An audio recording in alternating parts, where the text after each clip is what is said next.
Pardon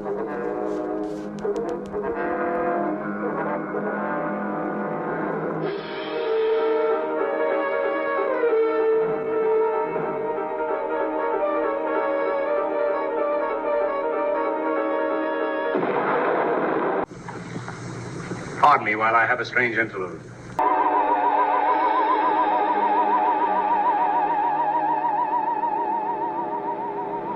There is nothing else. Life is an obscure hobo bumming a ride on the omnibus of art. Along the misty corridors of time, and in those corridors I see figures, strange figures.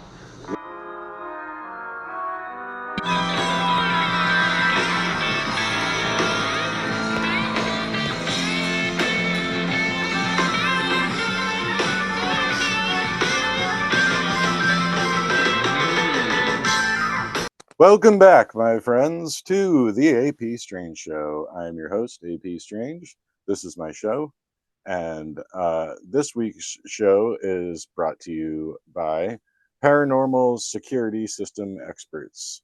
If you are in the need of any kind of security system to alert you to the presence of ghosts within your house, they set up plenty of cameras. The Paranormal Security Experts come in with recording devices of all kinds. And at the very least, if you die as a result of the paranormal activity in your house, you will have a movie ready to go so that people will be able to see your demise as it really happened.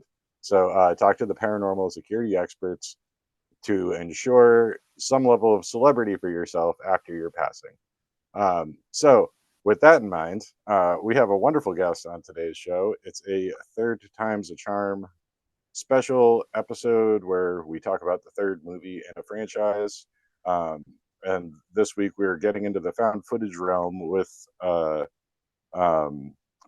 Activity 3. And my guest is the one and only Icy Sedgwick. She's a folklore writer and podcaster with the website and podcast of the same name, Fabulous Folklore, which I heartily recommend.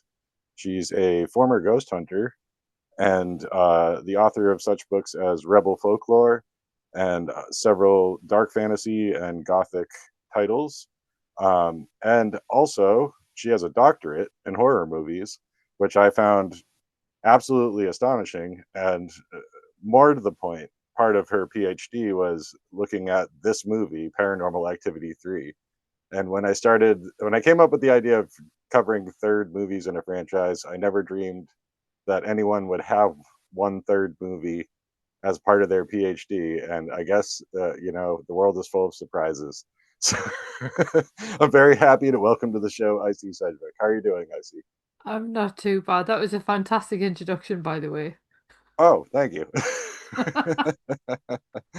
Well, I've been following you for some time, and recently I've been really listening to your podcast and checking out Rebel Folklore. And so when I saw that you had a doctorate in horror movies, I was like, oh man, I have to have her on for a movie episode.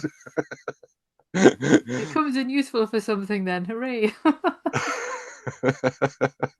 There you go. So I mean, I did kind of want to start with that. What does that entail? Like, what drove you to the horror movie doctorate path that you ended up on, and how did this movie Paranormal Activity 3 work its way into it?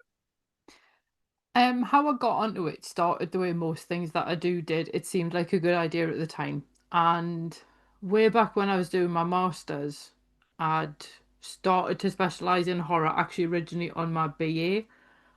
And I sort of found that there was a lot that you could say about horror in a way that perhaps other genres maybe didn't offer quite as much scope, apart from perhaps science fiction.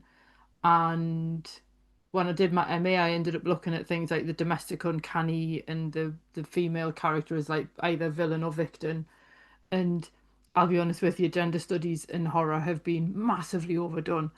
Right. And when I started doing my PhD, because I eventually originally wanted to go into academia, and that plan has long since sailed. And I was thinking about what I wanted to actually look at, And the thing that had always interested me when I did the domestic uncanny was the representation of the house and how haunted houses actually function and how they work in the films. Because obviously, a lot of the time, you remember, I think, the house or the location perhaps more than maybe the characters, because some of them can be a bit forgettable, let's be honest. And I think that it basically grew out of that. So over time, there was various changes for various reasons, but I ended up sort of settling on I want to look at how the house is represented through the actual mechanisms of cinema. And I ended up choosing set design, cinematography, and sound design. It's a little bit annoying that I couldn't fit editing in there as well, but obviously word count and costume design would have also been interesting, but again, word count. Hmm. And I ended up putting Paranormal Activity 1, 2, and 3 in the sound design. No, it wasn't, it was the cinematography chapter. And it felt fairly obvious to put them in there because with them being found footage. So I actually slotted them in alongside the remake of The Ring and Poltergeist. I'm just trying to think. Yeah, it was the original Poltergeist. And if anyone don't at me about the fact I used the remake of The Ring because I was solely using films that had been produced in Hollywood, because you've got to have some way to narrow down these films, and there's so many horror films to choose from. It had to have been made after 1978, and there was reasons why I argued 1978 as well as the start of the contemporary horror film. And it just felt like with the focus on technology in all of the films that they fitted together really nicely to then talk about cinematography. And the reason I only put the first three Paranormal Activity films in was A, I'd watched the fourth one and I thought I can't watch any more of these, and B, I felt that the story involving the family themselves was quite self-contained in the first three, and I wasn't really sure that there was going to be anything additional offered by the later ones that wasn't already in the first three. And there's like moments in the fourth one that were quite interesting, but not enough for me to be able to really get a lot out of it in terms of discussion. So again, I had to narrow it down somehow. And yes, it ended up being how they use like lighting and camera angles and color grading and things like that to actually represent a haunting, particularly where for the most part the ghost itself is invisible, which is like the complete opposite of poltergeist. So it was quite interesting, and I suppose even The Ring, it was quite interesting seeing how those ghosts, well, not even ghosts, this is the problem as well, it's not even a ghost, which is irritating because I put it in and I'd written about it and then I went, oh no, it's a demon. What am I Right. going to do? So I just left it in and hoped that no one noticed. And because the activity itself is depicted to be of supernatural origin, I thought that that will still work as a house appears to be haunted. What it's haunted by is a different discussion entirely that I didn't really have space for. Hmm. Well, I mean, it's funny and maybe a little ironic where poltergeist actually shows you entities and there are ghosts behind it. That's kind of, in parapsychological terms, not what a poltergeist is. Yeah. Um, whereas in paranormal activity movies, most of what you see is poltergeist type activity, Hmm. even if it's characterized as a demon. Um, Although I could argue in the third one that it's more of a familiar because there's a whole witchcraft angle, and I think I guess that's kind of splitting hairs between a demon and a familiar. But, Yeah, I think because it's it's kind of, you can argue that they've enlisted the help of a demonic spirit yeah. in order to enact this particular desire for sort of wealth and affluence and all that kind of thing on the part of the grandmother. And then obviously you can also argue that it's some kind of familiar spirit. And I suppose it depends really on where you sit in terms of like wider belief systems as to whether a familiar was a demonic spirit or whether it was just a spirit that you'd somehow persuaded to work with you.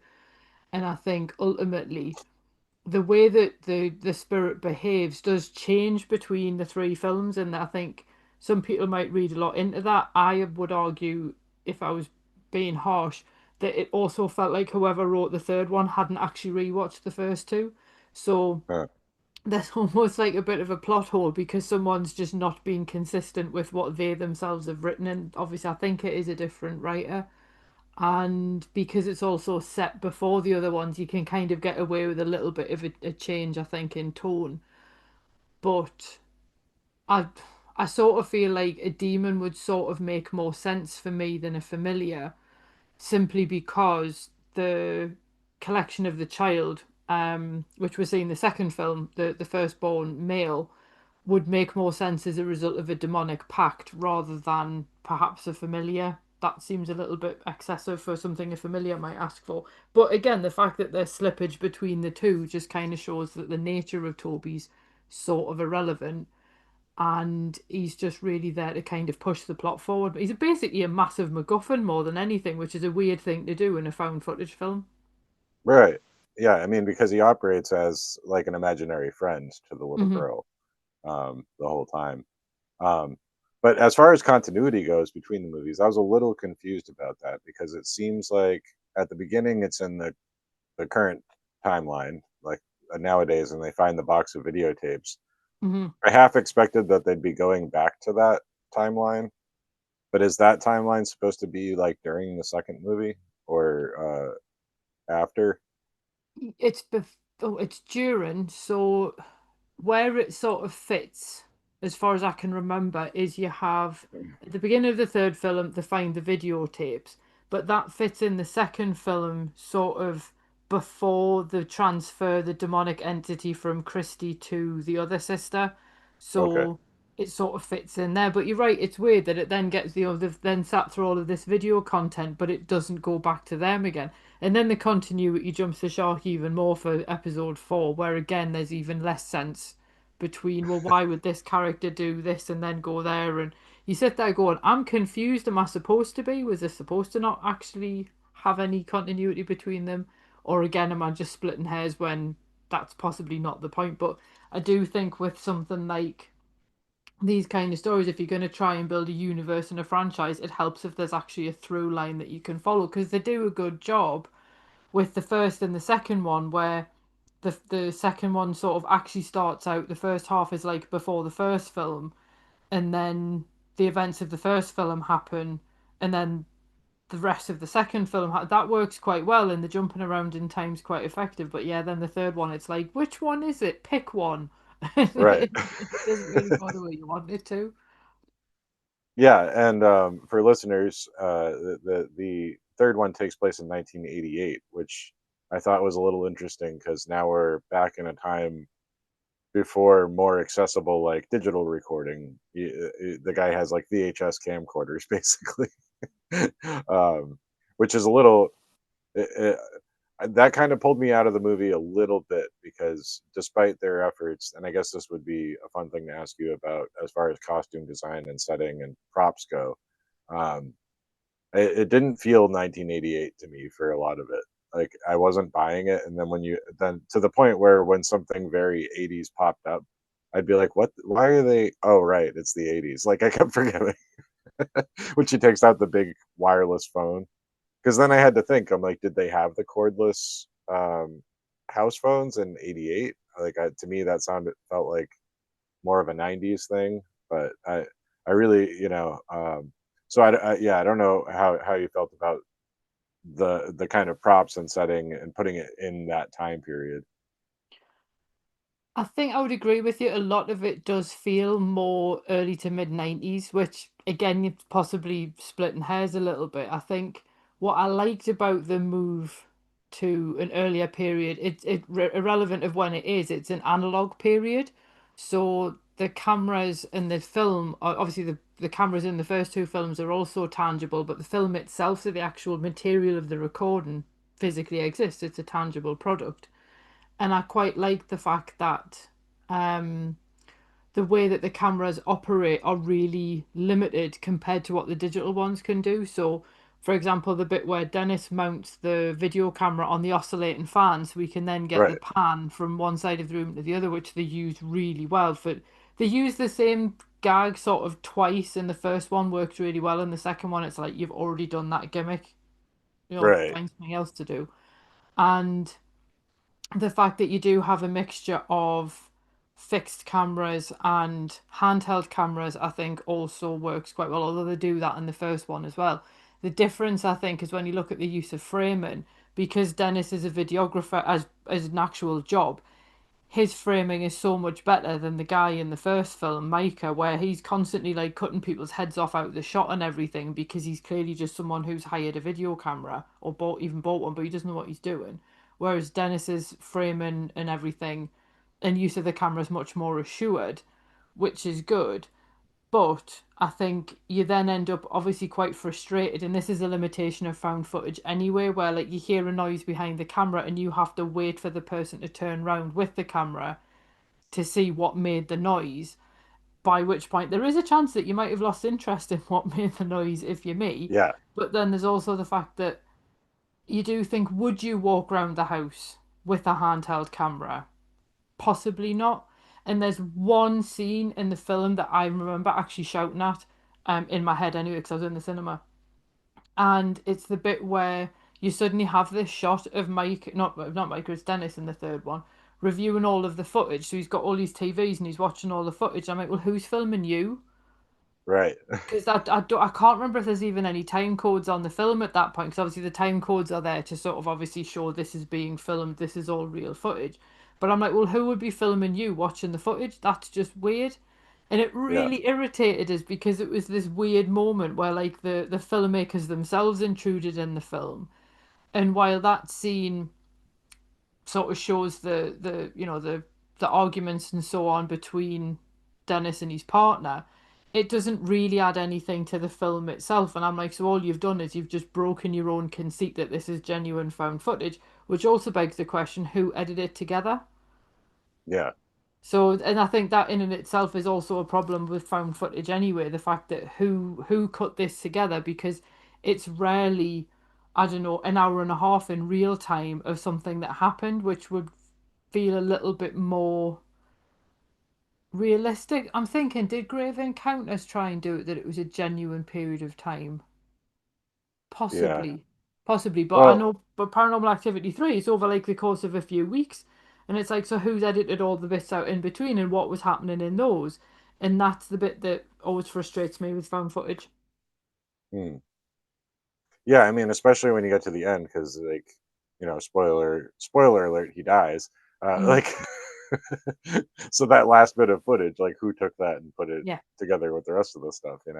Um, I suppose he had an assistant that quit, that ran off and quit, but Yes. he was filming part of it too, and he was with the little girl doing the Bloody Mary game in the bathroom, Yeah.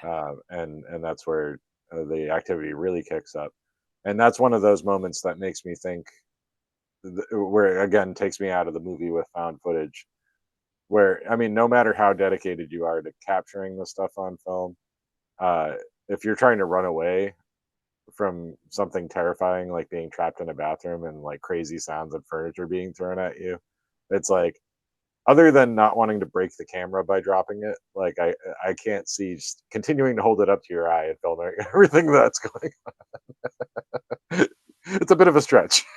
Yeah, and I think that's where the second film overcomes that in a really elegant way, because the second film it's all the security camera, so they're all fixed cameras, and then the film's kind of cycling through the cameras. Now it does play with this a little bit because at one point we do actually still follow, I think it's some movement up the stairs, and we've never seen the cameras in that order before, so there is obviously some editorial control going on there, but because of the fact that they're all passive cameras that are constantly recording all of the time, you at least sort of think, well, you could cut that footage together based on what's actually happening. But yeah, with a handheld camera, you're like, and I think the one time that they do abandon the camera is at the beginning when there's the earthquake in the third one.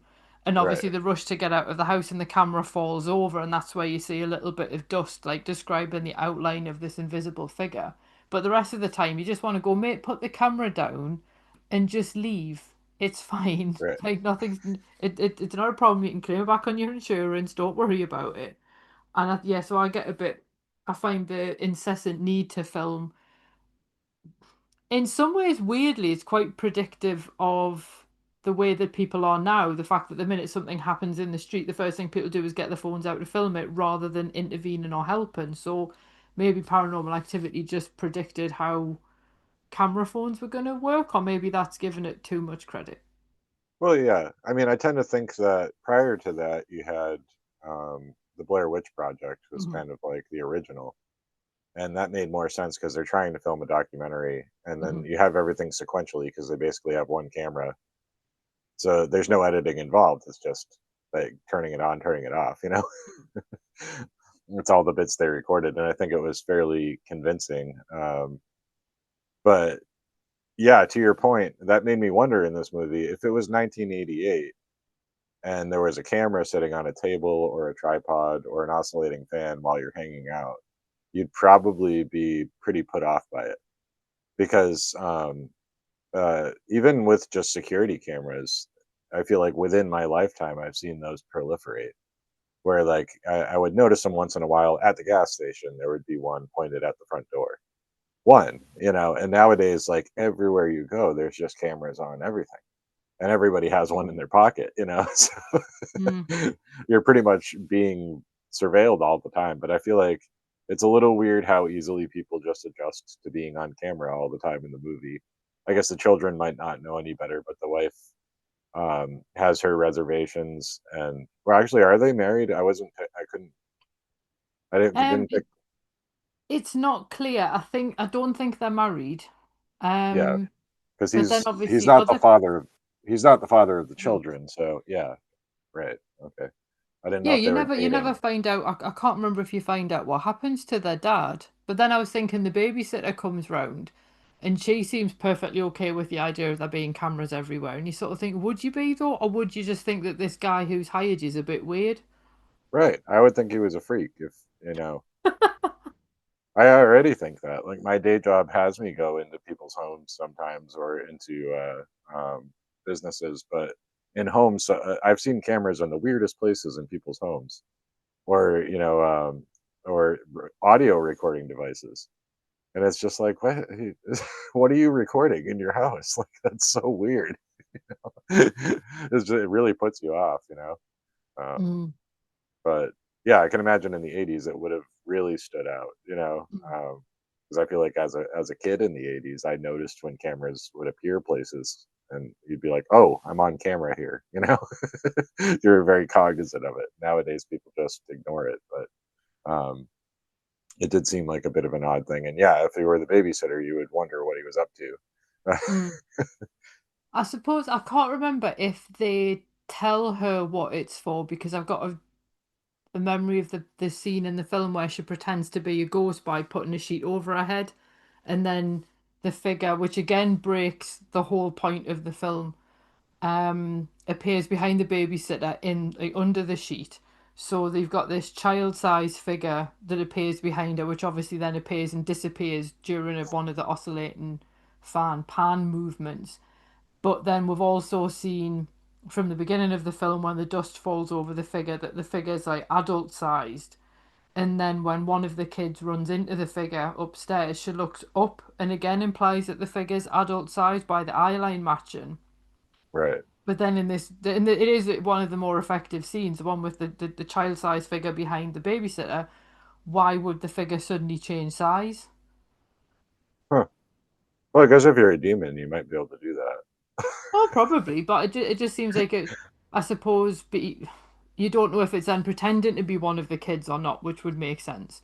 Right. But it again, it does kind of make you think, what exactly is this haunting the house because of the weird way that it's then able to change size and shape, apparently. Hmm. Yeah, that's an interesting question. I hadn't thought of that. I mean, it seemed like the I can't remember the young girls' names, unfortunately, but one of the girls at least was uh, given to getting out of bed to play with her invisible friend Toby, and I wonder if he had the power to convince her to put the sheet on and then kind of apport her to the bed. I mean that would work. I think it's Christy who's the one who can see him, Yeah, that sounds right. and I can't remember the name of the other one. And yeah, so I think it's Christy who seems to have the better relationship with him. Um, but then it's also really weird. Why would this creature be haunting their house if it's trying to claim like the firstborn son, and neither of them are sons? So what is it just going to hang around their entire lives until one of them finally sort of produces a son, which obviously one of them does in the second film. So yeah, it there's quite a lot of narrative inconsistencies in it, and I think the way that they refer to the events of the third one, I think it's in the first one where she sort of mentions about remembering being haunted as a kid or something. So I think that they have at least tried to address that with a prequel, but it still doesn't necessarily make any sense. Huh. Well, I mean, I guess it would explain why it's a multi generational thing because Mm, the entity is holding out for that son. mm, Unless it just took Dennis as kind of like a son-in-law as a substitute temporarily or whatever, you know. yeah, it's um, possible, I suppose. yeah, um, but yeah, I mean that brings to mind another question that I had for you because um, it seems like as a fiction writer, I understand you have several stories in dark fantasy and gothic tales and things like that.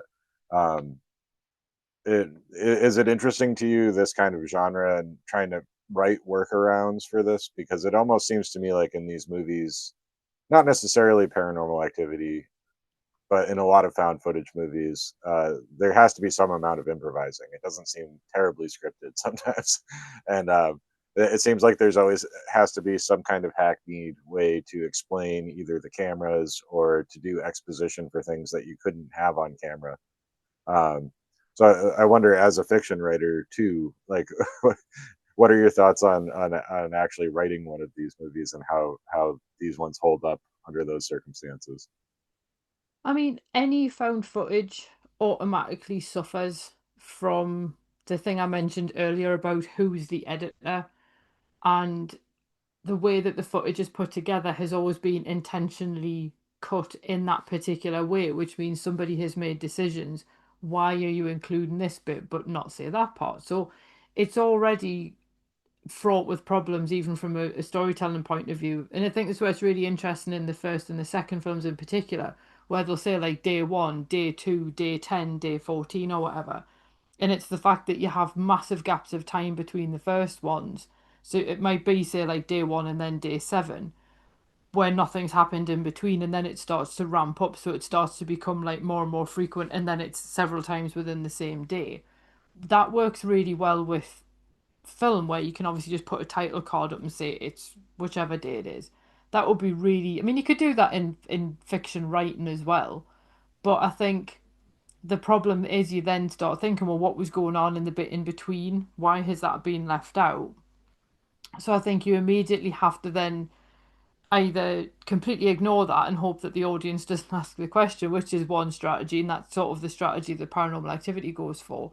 Or you then have to invent a reason, like Blair Witch, where they're going to turn the camera off to conserve battery or whatever.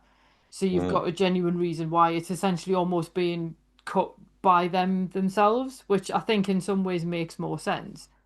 But I think, yeah, trying to work out like why are there cameras in the first place is obviously going to be a problem.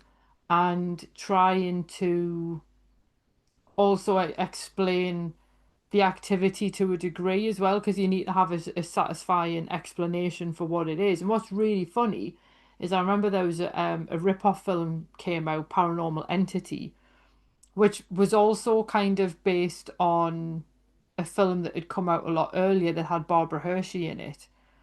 Or was that just The Entity? Might have been. And with this one, they actually played with the idea of it being an incubus. Hmm.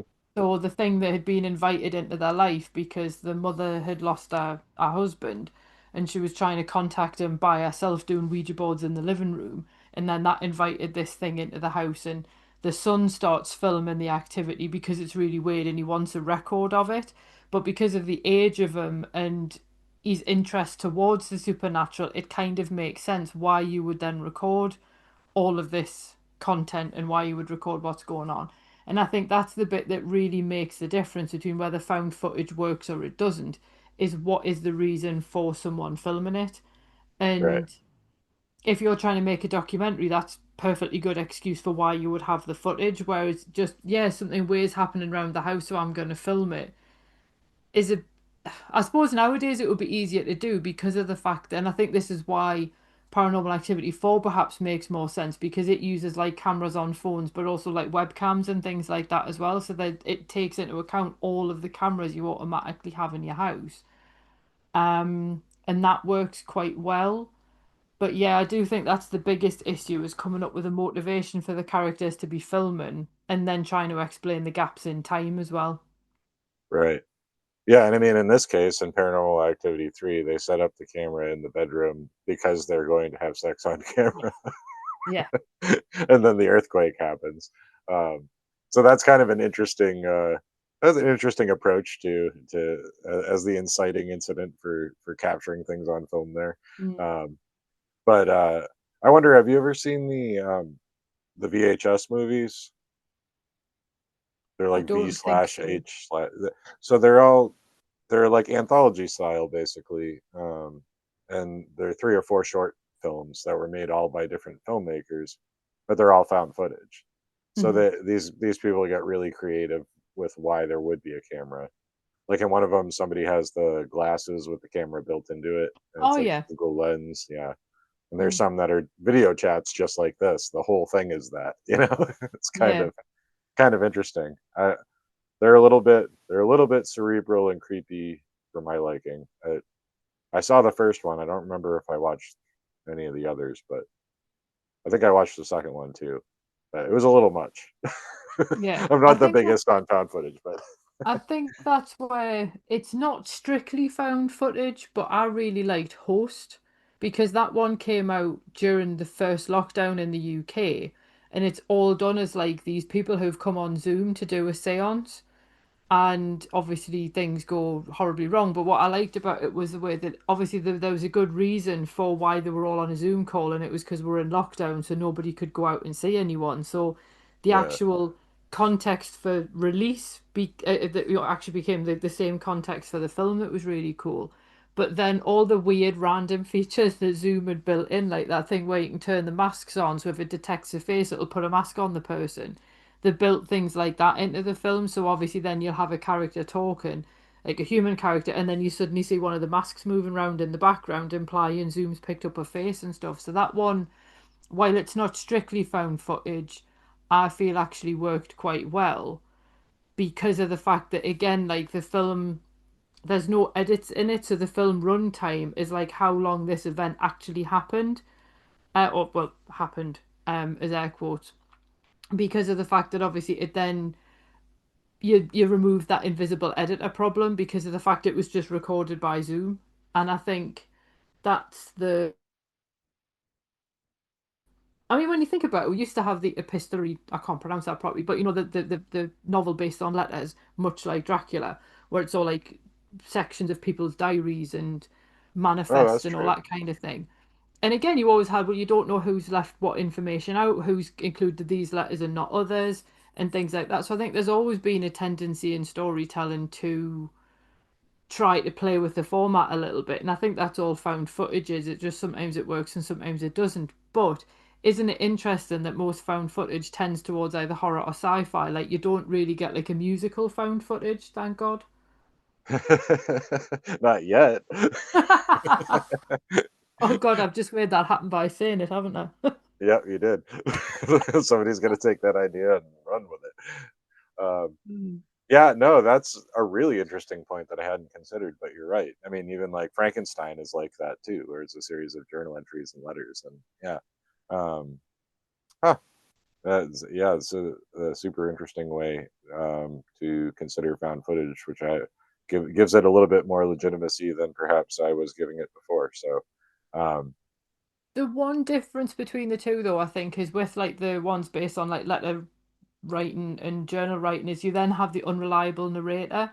So you mhm. have no idea if this person's writing what happened. It's like, is that actually what happened or is it their perception of what happened? Whereas with found footage, because of the fact that it's relying so heavily on this is what the person filmed, there's that inherent we should believe what we see, we should believe media, which is almost a more dangerous message, I think, where it's trying to go, oh, the camera doesn't lie and it's all empirical truth because it's what's being filmed, And I think that's kind of where the two of them then diverge a little bit. But you're like, well, the camera can also be an unreliable narrator because it depends what someone's pointing it at. So Right. if you're pointing it in one direction and everything's happening behind it, the camera at that point is pointless. So Yeah.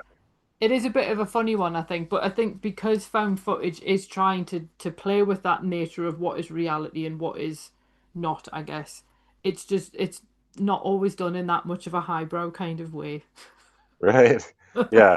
And to your point, it is a little bit more dangerous with like trust your eyes and not the narrator because how many people post orbs online or videos that are easily explainable but then can't be talked out of the supernatural qualities of them. You Yeah. can't. Yeah, a lot of people just can't have it explained to them that dust can look like that on a or a spider web will look that way if it's close to the lens. Yeah, So and I think you then start getting into the realms of like even deep fakes and things like that. It's like to what yeah. extent can you actually believe what's in front of you? And to what extent should you believe what's in front of you? So I think the fact that fiction films are actually exploring these ideas, I think, is one of the reasons why horror is a bit more interesting than other genres. And horror usually reacts to things a lot quicker, probably because it's faster to make a low budget horror film than it would be to make some like three-part epic that takes like 2 years per film. You can't really react to the social conditions very quickly, but with horror you can. I mean, I remember during Trump's first term, it was before he'd even finished office the first time round, there was already a collection of essays investigating Trumpian horror. And I was Huh. like fascinated that that had already become a thing. The fact that there was such was the impact that this was already being explored academically through horror within the span of 4 years, which was quite fascinating how quickly it moved, really.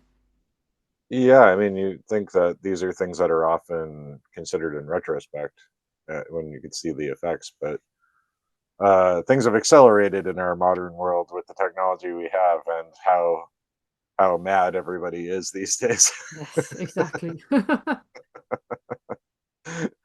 Yeah. Well, I wanted to mention this. It just occurred to me while we were talking, but I think the worst found footage one I've ever seen is I don't know if you've seen it before, but it's called Apollo 18. It's found footage on the moon. Oh no. There's like weird bug creatures on the moon, like attacking the astronauts, and it's like the NASA feed camera. There's like one inside the capsule and one outside on the moon. It's That absolutely sounds like it terrible. just didn't need to be made. It didn't need to be. And then they play with the conceit that you're going to think it's a real film at the end of it. Because, I mean, I think that's one difference between Blair Witch and the later found footage is with the paranormal activity movies, I don't think they're trying to convince anybody that these are real. This is real found footage.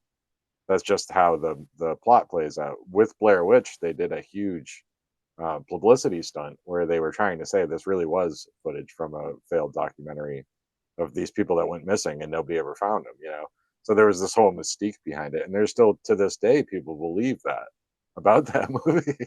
Well, they made the whole second film off the back of that, and I think this is where Blair Witch couldn't be made now because I think the way social media and the internet itself works, I think. Can you imagine if somebody tried to put that film out, the number of like the weird true crime TikTokers who are like, "Oh, we're going to go and solve this crime." They would 100% be crawling those woods looking for people who'd gone missing who actually hadn't.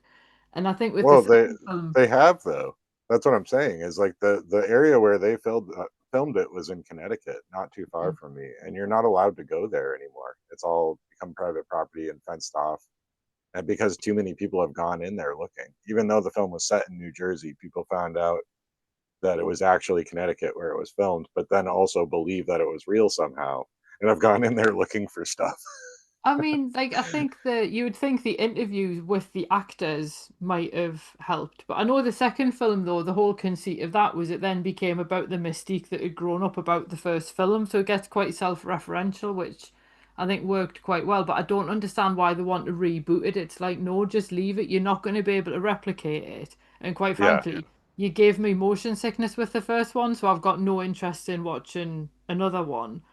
And yeah, just can you come up with a new idea, please? Would be quite nice. See, But that I think presents, that about a lot of films, though, to be honest. yeah. I mean, there isn't a whole lot of creativity going on. There's not as much as I'd like to see. That's not the stuff that gets greenlit. But Mm. yeah, that did present a problem for me because with found footage, I'm often, if I'm watching a movie, watching it with my wife, and she'll get the motion sickness effect from that right away. That and flashing lights, she has a real hard problem time with. So I have to be strategic about when I watch my movies, if it's going to include those elements. So, but yeah, yeah. I mean, that's all interesting stuff to consider. But in relation to your podcast and your blog, I was kind of interested in exploring a little bit of the folkloric aspects behind the plots in these movies, because I mean, a lot of these are more modern kinds of tropes. I mean, in the first one, the Ouija board plays prominently in it, which I think only really became a thing after The Exorcist came Yes. out. This is the origin of that. But you have a whole lot of the demonic possession, and then, as we talked about a little bit, you have this coven and witch cult sort of background going on in the third one that you don't. I feel like that's a hard left turn at the end of the movie that I wasn't really expecting. Yeah, just a bit. Yeah. so so yeah, I don't know if you wanted to talk at all about some of the kind of like folkloric roots of some of these ideas, or it's kind of, would you consider it folklore or more modern pop culture tropes? Um, I I tend to take the view that whatever becomes popular and talked about by people can intersect with folklore. So I think that you can still talk about things like, for example, Ouija boards, because of the superstitions that grow up around them, they sort of become contemporary folklore rather than anything else. Now, I can talk about Ouija boards for hours, and it fascinates me when you actually look into the history of them and where they came from and how they were essentially developed supposedly as this communication device with the other side, how people have then associated that with something evil and demonic. And this is one of the things that I get deeply irritated about by American horror, because you don't get this in British horror in the same way. And that's the immediate assumption that anything supernatural has to be a demon. And it honestly drives me absolutely mad watching any American ghost hunting program, because it's like immediately, oh, it's demons, oh, it's dark this, oh, it's dark energy. And you just think, but there's not actually really a precedent for that in a lot of supernatural discussions. And whereas in Britain, a ghost is a ghost is a ghost is a ghost, generally speaking. You get obviously different flavours of ghosts and so on, which like is it a poltergeist, is it a grey lady, is it this, is it that, and so on. But generally speaking, the demonic and the Christian element of it is missing. And there was a fantastic article that I read as part of my research, because I was one of the other films I looked at in the sound chapter was the Amityville Horror. And it was again that attitude of, oh, it's the entrance to hell, oh, it's demonic, blah, blah, blah. And it's like, yes, but if you actually look at something like The Sixth Sense, on the other hand, to me, that's way creepier. The dead are just everywhere. And there's Right. no religious overtones in The Sixth Sense at all. It's just these people haven't moved on. And I think that there is this sort of sudden jump in the early 2000s, even if we ignore Amityville, but in the early 2000s there's this jump towards the demonic. And obviously part of that does go back to The Exorcist and Ouija boards and so on. But I think what I want people to remember about Ouija boards is in the 60s, actually outsold Monopoly. That's how popular it was. I want to say it Right. was in 1964. It was more popular than any other board game. And that's how people saw it. Yes, there was a priest, I think, in the Vatican who tried to portray it as this demonic thing in like 1919, and everyone just ignored him. And it basically it took The Exorcist to change people's mind about it. And this such is the power of media. And it's annoying because you sort of think, if it weren't for The Exorcist, would people still see them as just a piece of cardboard with letters on it? And as someone who used to do ghost hunts and so on, we used to frequently get Ouija boards out. And you'd get people who wouldn't even touch them, they wouldn't be anywhere near them, they were convinced that a demon was going to follow them home. And you're like, oh, don't flatter yourself. I don't think you're that interested to the demonic somehow. And I mean, I did a talk about spiritualism at the castle in Newcastle, And one of the guys at work actually made is this massive, like A2 sized Ouija board on the laser cutter. So it's, and I'll be honest, the freakiest thing about it is we'll put it in the loft and now I've no idea where it's gone. However, if you saw the state of the loft, you'd understand how easily it would be for something to go missing in there. You could potentially lose a person in there. It is a bit busy, shall we say. But I got this Ouija board out and passed it round, and this one woman just wouldn't touch it because she was so convinced it was evil. And I'm like, it's literally plywood with letters laser cut into it. It's it. I don't know how else to convince you that it's just a piece of wood. So I think the way that they have repositioned Ouija boards as these evil things. The Ouija films don't help, and they're also dreadful. But the general sort of assumption that it must be evil, I do find a bit unhelpful because you sort of think, well, first of all, thinking it's gonna contact something demonic is predicated on you believing in anything demonic. I think because if you don't have that as part of your belief system, um, it's sort of irrelevant. And I think if you if you do use Ouija boards, there's also the inherent problem with them of a lot of the time people are trying to contact the dead from an era where mass literacy wasn't a thing.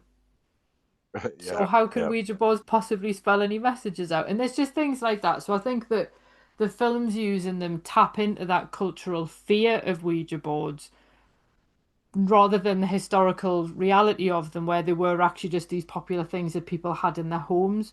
But I think with the other sort of slightly folkloric, well, actually, the only other slightly folkloric thing would be this coven, and I think again, it's the way that you're doing something negative, therefore it must be witchcraft, and it's like yeah, but that falls slightly more towards what people thought witches were doing historically rather than what people might have actually been doing.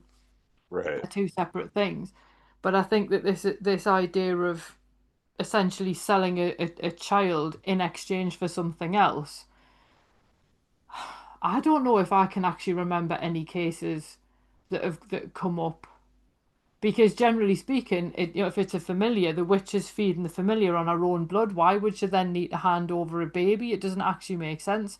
So again, it feels like that kind of sensationalism and feeding into popular fears about witches rather than anything that's actually in the historical record. right.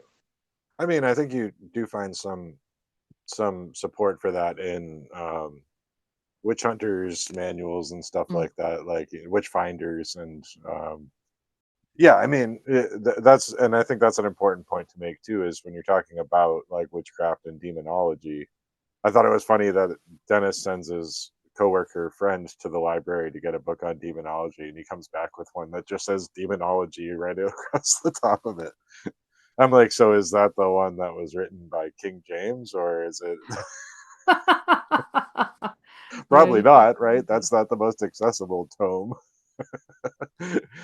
But you have to bear in mind that people that called themselves demonologists historically, or witch finders, or this kind of thing, were generally on behalf of the church and running kind of a propaganda campaign and very biased in their views. So they weren't representing what people actually did. They were representing what was convenient for them to portray about people at the time.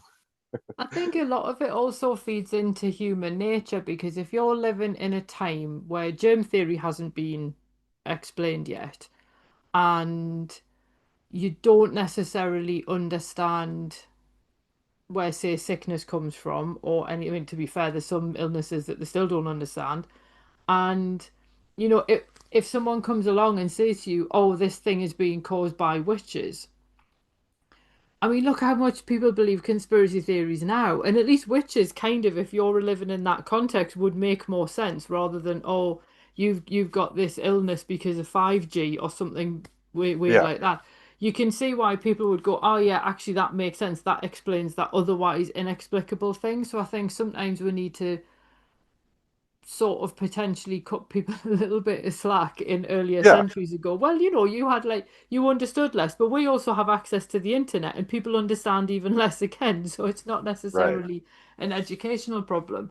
But I think as well it's the fact that there's other elements at play. So if you're going to accuse somebody of witchcraft, how much people are doing that because they genuinely believe someone's a witch, and how much it's just expedient to make the accusation because, for example, you want their land and you need to get rid of them, then it's sort of. I mean, I think I was reading in Tabitha Stanmore's book about cunning folk that occasionally it might even be made if a husband wanted to get rid of his wife, he could accuse her of witchcraft to get rid of her easily because obviously Right. divorce wasn't a thing, so as easily anyway, unless you're Henry VIII. So I think it's one of those things where there would be lots of reasons why somebody might make a witchcraft accusation that actually has nothing to do with whether or not people genuinely thought they were making pacts with Satan.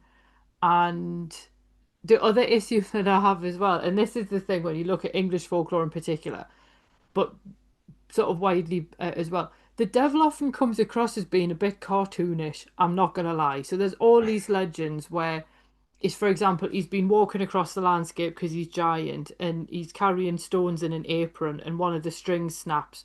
So the rocks end up scattered all over the ground. And usually he has a temper tantrum and throws one of them. And then it explains why there's a weird shaped rock in a strange location. Or he's forever building bridges overnight for people to try and steal Yeah. their soul. And he just keeps getting outfoxed by people.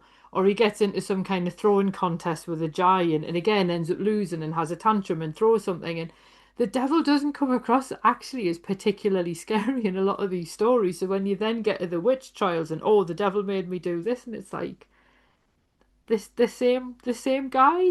Like that Yeah. sounds a Well, bit beyond him. and it's funny too because you have I there's a real charm to British devil because I mean you actually have nicknames for him too, Yeah. like little nicknames and things, where as opposed to like puritanical and orthodox like Catholic American Satan, like Mm. or the evangelicals over here and anybody of like a strong Christian persuasion in America um, has Satan as just like an invisible egregoric like evil that's always tempting everybody. Where in England he's kind of like a just a jolly nature spirit in a way, like in a lot of the folk tales and things. It's like he's not. It's almost like two different entities. I think my favorite depiction of the devil was actually in a cartoon, God, the Devil, and Bob, where God was voiced by James Garner and the Uh-huh. devil was voiced by Alan Is it John Cumming. Bunn? Oh, okay. And I can't remember who did the voice of Bob. And the general premise of the cartoon was that God was like, "Oh my God, I've made such a mess of this. I'm gonna have to just like destroy everything and start again." But the devil quite likes things the way that they are, so he ends up in this weird situation where he has to try and help Bob, this one human, convince God not to destroy humanity. Because obviously the devil's trying to cover his own back, and it being Alan Cumming, he's fabulous in every episode. But I really liked it because of the fact that it showed sort of a little bit more of the trickster element of the devil, um, without necessarily having to have all the satanic overtones. And I think that possibly fits in a little bit more with. I mean, obviously, there's stories from the witch trials, if these things were true and there weren't confessions obtained under torture, where the devil doesn't come across well at all. But at the same time, there's still that element that you're looking at these women who are usually really poor. They're in awful economic conditions. They've got no recourse to anything to change their situation. So why wouldn't they believe this man who turns up and promises them riches if they'll do this, that, and the other? And you sort of think, is that not any different from, I don't know, a tech bro who decides, oh yes, I'm going to invest all of my money in Bitcoin? Is it really that different? So I think um it is funny looking at the difference between the two types of devil. If you've got like devil with a lowercase d or like Satan. But that's where I think like the TV series Lucifer did quite a good job of humanizing the devil. Because if you think about it, the devil, I don't think he necessarily wanted the job. You know what I mean? So Right. Yeah. so you do then sort of think, how would you react to a job that you'd had foisted on you that you weren't really that keen on? You might Yeah. not be that pleased about it. And that, yeah, I mean, this is a theme that comes up and goes in and out of fashion over the centuries. And I find that in Europe and throughout Europe, like when I'm looking for old occult books, I'm occasionally finding like these little satires and like fun stories that French writers wrote or German writers wrote that are about the devil, like just trying to get by, or like or a devil anyway. Um, And a lot of the time, it also comes down to the fact that the humans just didn't read the small print. So it's like, read the mm, T's and C's, people, and you'll be fine. yeah. Well, it's like the classic Faust, you know. Mm. So yeah, yeah. Right. Dr. Faustus. Um, yeah. Well, I don't know that that's so fun to think about because yeah, you're right. Like over here, I live in the Northeast, so I'm a little bit insulated from like Bible Belt and Rust Belt and Midwestern types of like evangelical hardcore Christianity, or at least what they consider Christianity. I don't think many there's a whole lot of Christians in this country that I don't think are Christian in their behavior. Um, but yeah, I mean, I live in an area where they would consider us a bit elitist, I guess, because there's a lot more atheists and agnostics here, um, and I'm grateful for that. But it is funny to compare my home country to yours, looking at the folktales and talking to friends I have over there, where they don't have this kind of this heavy religious overtone dumped on them all the time, you know. So It's funny because we are ostensibly a Church of England country, but for most people, their only interaction with churches will be like village fairs or so. like I a mean, I've funeral, found that one of the few places that you can find to sit down in a city centre will be the local church or churchyard, which is quite nice. And because I think we're such a wonderfully diverse country, despite what our prime minister thinks. I think because of the fact that you then have lots of different faiths all just quite happily existing alongside one another, you then don't really necessarily have that sort of umbrella of like religious, oh my god, you have to believe this. And I think because also I suppose the difference is our Christianity kind of evolved beyond the Puritans because hmm obviously Charles II came in, called the Merry Monarch, and everyone was like, "Oh yeah, no, we are allowed to have fun, cool." And obviously, Protestantism is evolved over the years in a way that I don't I think it's gone in a different direction um, in the States, and I think it's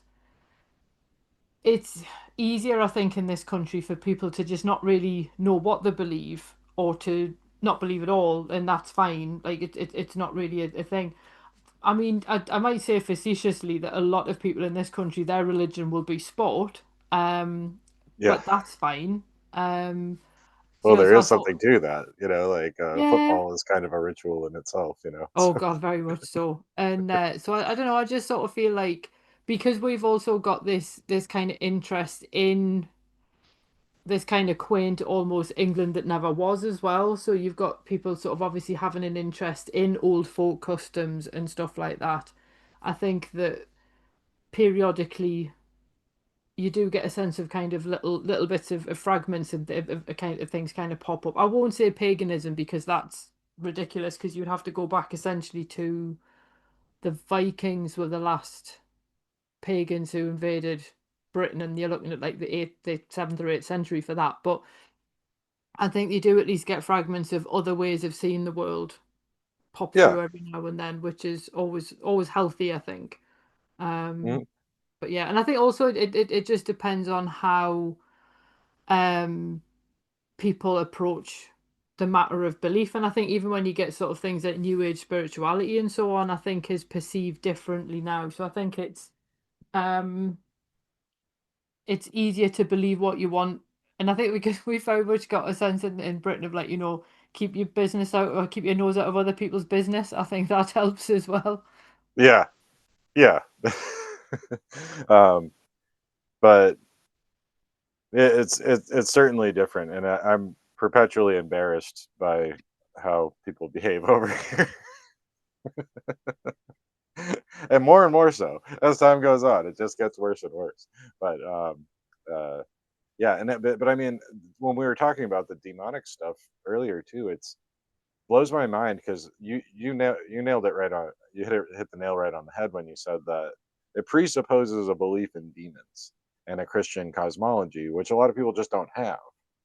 Like a lot of people are basically agnostic all the time and maybe like nominally Christian, and then you introduce the idea of demons to them and they're like terrified, you know, which is really strange to me because it's not occupying your thoughts often. I mean, I could see terrorizing somebody that's reading the Bible every day by telling them that demons are going to come and get them. But then again, those people aren't as susceptible because they feel insulated. They feel Mm. safe because they're prepared, you know. Yeah. And other cultures are too. I mean, I remember years ago when I was younger, I worked at a convenience store, and there used to be poltergeist type activity that would happen while I was at work, and and it got taken over eventually. Years and years later, I was in there, and it's owned now by some gentleman from Pakistan. And I asked them if they had seen anything like that going on in the store, and the guy just looked at me kind of quizzically, and he's just like, "I'm not worried about it. God is great. God will handle it." You know, and it's just like, "Oh, okay. From Muslim cultures, they feel like they're doing, as long as you're doing your spiritual best, God will take care of you. You know, you don't have to worry about demons or jinn or whatever that is that they think it might be." You know. Yeah, and I think just saying Jin there, I think that's where Under the Shadow was one of the finest horror films I've seen in the 21st century. And that actually terrified me in a way that the Christian horror just doesn't. Mhm. Um, because I suppose it's the same sort of thing that you have with British folklore. Like, you do not mess with fairies. They are not cute little beings living at the bottom of the Right. garden granting wishes. You leave them alone. And that Yeah. kind of feels very sort of compatible with Jinn, like you don't want to be getting their attention. And I think that this is the thing as well. If you look at more animist cultures, there you're going to have a sense of some spirits will dislike you because you've entered their territory. Other spirits will be completely indifferent to you. And I think when you recognize that you're just this tiny little individual moving through the world, you become a little bit less like anthropocentric, I think. And I think that that's part of the other issue. There's a weird sense of, what's the word I'm looking for? Egotism, I think, in the sense that you're somehow significant enough to have attracted the attention of this entity. Right. And I'm going to blame the Warrens for a lot of the belief in that, but they're I another absolutely blame them. Yeah. topic. Um, yeah, no, I mean, there was a big push in the 70s. The Warrens, Malachi Martin, William Peter Blatty was part of it, and the Bishop McKenna that broke off and had his own little like splinter cell of Catholicism in Connecticut. It was definitely a unified effort to put the fear of, not the fear of God into people, but put the fear of the devil into people to drive Mm. them back to church, right? So um, uh, it was a concerted effort. People, you're being hoodwinked if you believe in demons in most of these cases. Yeah, very much so. I think it's Yeah. funny as well when you look at films like The Conjuring, um, and how they very much like ascribe this Christian reasoning to everything. But then by comparison, you look at Insidious, and yes, it has demons in the further, but they're not. They're almost like, I don't know. They're not actually described as being like Christian demons. They're more just like evil entities that they've just decided to call demons. Which I think to me became much more interesting. That there's all this weird stuff in the further, and it didn't really matter where it came from. You just didn't really want to attract its attention, and that to me was more, I think, probably closer to the truth, perhaps. Hmm. Yeah. Yeah. I like when it's more ambiguous like that, and like where you did the Ring as well. Like Japanese, the Japanese have a lot of different kinds of spirits and entities, and Mm, uh, it's not as simple as demons and yeah. or ghosts. You know, they have a whole range to choose from. So yeah, I my biggest problem with demons and horror movies is it's just lazy. It's Yes. laziness. So there are so many options, and you're going to pick demons. That's just sad. But all right. Well, as far as the whole franchise goes, I realize you said you would watch the first four. I didn't even Mhm. realize there were any beyond four. But There's possibly seven in total, unless there's an eighth one I've forgotten about. But I know it definitely goes up to six. wow, yeah. Well, they keep making money with them, so they're just gonna keep making them, I guess. How do you feel that the third one stacks up in the grand scheme Um, of the ones you've seen? I think. I mean, I'll be honest, I like the second one the best because I think the second one does more interesting things because of the fact that the whole thing is static camera, so you don't end up with motion sickness, which is nice. But because of the fact that it cycles through the cameras in the system, so you end up where like 1 minute you're watching the kitchen, then you might be watching another room, then you're watching another room, and so on. It's the audience that's technically being moved, not the camera, which is a Mm, really interesting way of doing it. And I think that the characters are just more likable in the second one. And I like the fact that there's like the daughter who she's like the stepdaughter of the sister involved, and she's the only one who kind of goes off and starts doing research and looking into what's happening in the house, because you've always got that one character who has to right. try and explain everything to the audience. And I think because she's the one who figures out about, this ancient family or this old family curse sort of thing that's affecting the sisters. But I think the third one has its moments, and it's almost like when it has one of its moments, it's very, very good. But the rest of the time, it just kind of feels a bit lackluster by comparison. And I think part of that is just that a lot of the best parts are actually gimmicks from other films. And it is Yeah, the like that idea of recycling of like, it. yeah, and it's like, oh, we're gonna move the camera on an oscillating fan, so we're gonna physically move the frame. So stuff's Yeah, gonna happen off frame. It's like, well, to be fair, Poltergeist did that in 1982. So what else do you have in your box of tricks? Oh, you've just got that one again and again, right?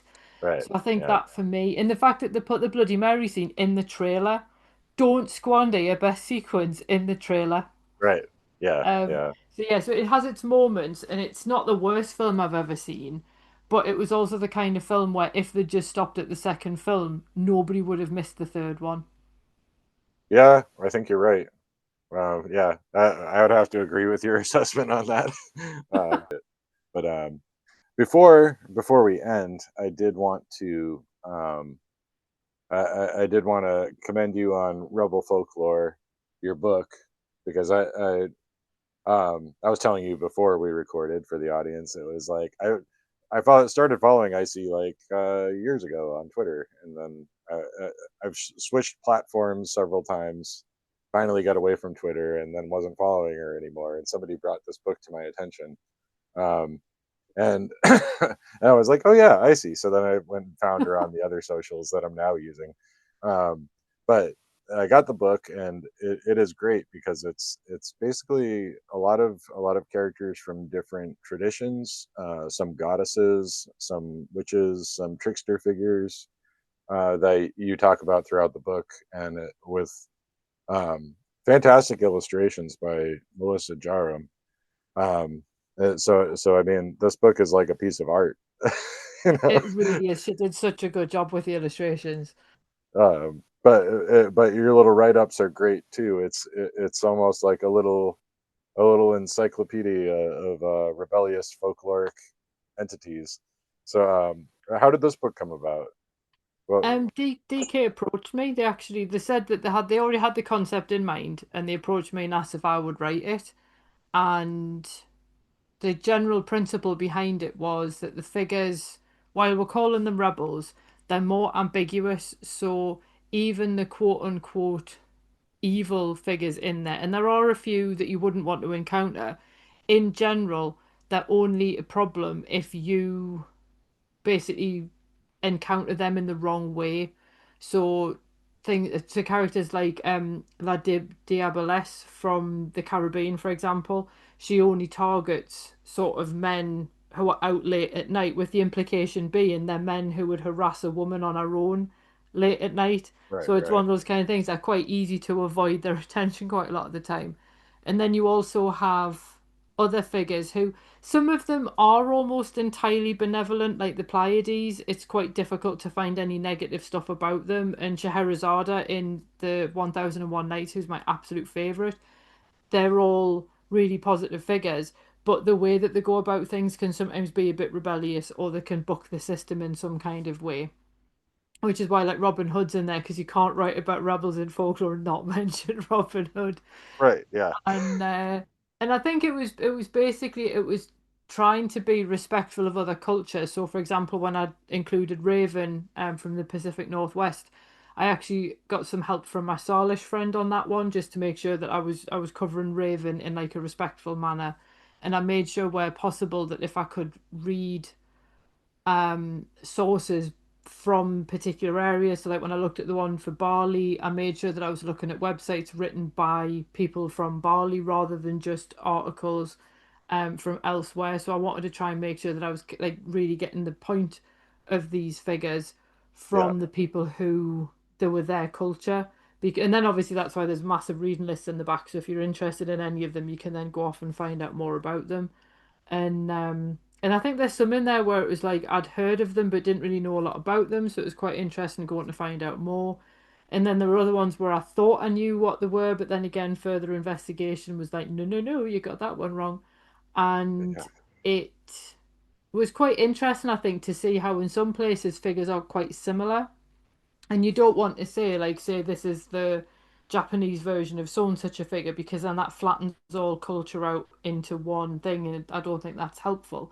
But I do think spotting the similarities is quite helpful, because it then shows the preoccupations humans have had in order to have these figures in their stories. So the psychopomps are an excellent example of that. They appear in culture all over the place, and you get them in ancient Greece, you get them in other cultures, you get them in sort of like Brittany in the 19th century, and so on. And I think that again, that idea that someone's going to take you at the point that you die and guide you to where you need to go, to me that's quite comforting. So I think that the similarities between the figures are less about, oh, this is the same spirit with a different name, and it's more about this is what people have found important. And there's probably quite a lot we can learn from that, sort of from like a how to be human perspective. Yeah, no, I agree. There's something about the human experience, regardless of where you are in the world, that comes through these figures. And when you note those similarities, what you're really noting is the universality of the human experience with Yeah. some of these bigger things, these bigger emotions like life, death, sex, and hunger, and growing up. Like all these different elements are things that we all experience by virtue of being human. You know. Yeah. So But then at the same time, where they do have differences, it's really useful because then it forces you to look at the context. So yeah, if you look at, for example, the Boto and Contado in the Amazon, there's a lot of to do with his stuff to do with colonialism and things like that. So I think, you can't divorce them from their context either, which is good because then it makes you actually look at the context and acknowledge the circumstances that actually led to these figures becoming so prevalent. So I think it's quite useful because people sometimes come out with this nonsense of, oh, folklore isn't political, and you're like, everything involving people is political. And I think there's nothing wrong with being better informed about the world in which you live, because then you can have more empathy for your fellow humans, and you can basically hopefully cause less harm, and just basically be a bit less of a dick to people, for want of a yeah, better word. So I sort of feel like folklore can be quite helpful because you see the universality, you realise, we all have the same challenges. But then you can be like, but then now I can look at, for example, Anansi only appears in America because of the transatlantic slave trade. So you're forced to acknowledge that, which means you're more likely to potentially make some kind of reparations to repair the harm caused by that. And I don't see that that's a bad thing. And I think anything that helps you to have empathy with other people can only really be a good thing. I agree. And I mean, to me, the golden rule is don't be a dick. So I mean, Bill and Ted got it right, man. Be excellent to each other. If people just lived by that one dictum, how amazing would life be? yeah, well, it's, we can hope. We can hope. Well, you and I and each our own small ways, we'll try to put that out into the world Yeah. and encourage people. Be excellent to each other. Um, And party on. yeah. All right. So as far as your podcast goes and your blog, fabulous folklore, easy to find. For I will include the link in the show description. But what do you have on the horizon for your show and your blog or projects that you're working on? The podcast will probably just continue forever at this point because I've been I'm literally still on season one, and it started in January 2019 because I just haven't stopped. And I've got loads of requests from people to get through, so that'll be fun. In terms of projects, though, I do actually have the sequel to Rebel Folklore comes out in August, and that one's called Ghost Law, and it sort of specifically looks at much more supernatural or paranormal entities around the world. So you've got things like where did the idea of the poltergeist come from? We've got oh, I'm trying to remember some of the other ones that are in there because I'm getting mixed up with Rebel Folklore now. But we've Huh. got Are you going to um include Jeff the Mongoose by any chance? unfortunately not. We've Oh, got Green Lady ghosts in there. We've got the Paris Catacombs ghost is in there. Is a rare example of a benevolent ghost who helps people who get lost in the catacombs. We've got a marvelous nurse ghost from Mexico who is very much a helpful, benevolent spirit as well. So there's some really nice figures in there, but then there's obviously the ones where like I don't want to encounter that one, thanks. So it's again, it's right. that sort of balance. And I think the one thing that was really interesting about these ones, some of them dovetail with urban legends, but it was the similarity between some of the stories, and again, that then demonstrates like the trends that you have in the story. So there's one of them, for example, Fisher's Ghost from Australia is kind of in that vein of like a ghost that appears and shows where their remains are so that justice can be done. And that's like a really 19th century preoccupation with the ghost story as a whole. So it was really cool to then see it pop up in a ghost legend as well. So there's quite a lot of interest and explorations of just ghosts as a concept through where they appear and how they relate to the stories and how the stories change over time as well. So that one was quite a lot of fun to do as well. Cool. When do you anticipate that being available? Oh, I I don't should know have if known you're this on off a the top of my head. deadline. It's Yeah. August. It's either the 7th or the 9th, and I know that's in the UK. I don't know about the date in America, but I'd imagine it would be fairly similar. But Yeah. it's August though, basically this year. So not long. Right. Right. Cool. Well, at the very least, by Christmas time, if people are looking for a paranormal gift for people, they can always look up your books. That would be helpful, So, yeah. all right. Well, this has been an absolute pleasure. Thank you very much for coming on, Icy. This It's was a my great chat. pleasure, honestly. Yeah. All right. Well, I'll talk to you soon.